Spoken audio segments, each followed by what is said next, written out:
Hello students, in this lesson I'll be telling you about the bass clef. So if you have not watched the previous lesson, I insist you must watch the previous lesson before jumping into this lesson. The previous lesson is Introduction to Staff and Treble Clef. So in this lesson we're going to learn the bass clef.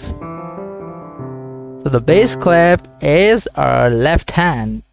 So a bass clef looks like an inverted C, or a C that has been turned and like wound. So a wound C, you can say it.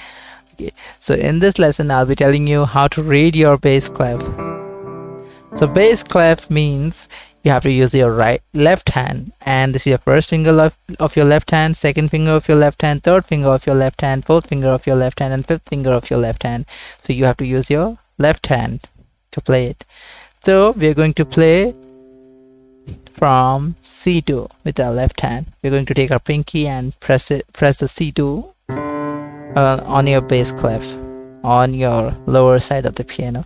So that's the bass clef.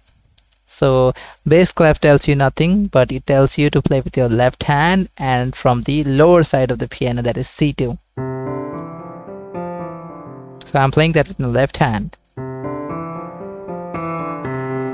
Okay, so how do we read a bass clef? So how do you read it?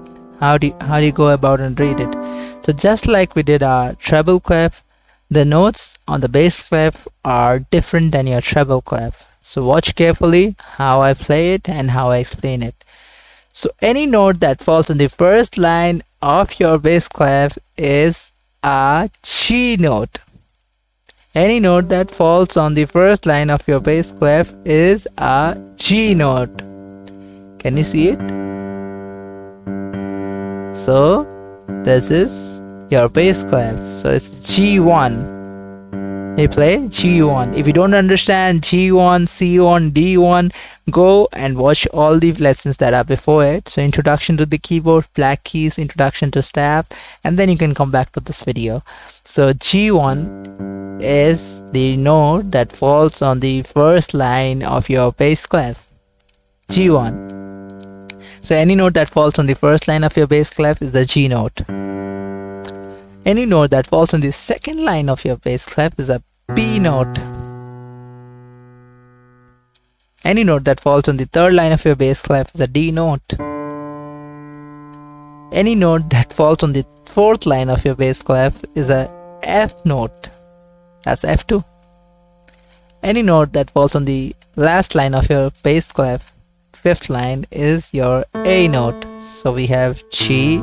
So we have, from the beginning, we have G, B, D, F, A, right? So you watch it again and understand like how it is. So any note that falls on the first line of your bass clef is a G note, then your second line B note, then third line D note, then fourth line F note, then fifth line A note. So G, B, D, F, A. So an easy way to remember this is good boys do fine always. So you can remember this. Good boys do fine always. GBDFA. I hope that made some sense. In the next lesson, I'll be telling you about the space notes of your treble clef and bass clefs. So keep watching.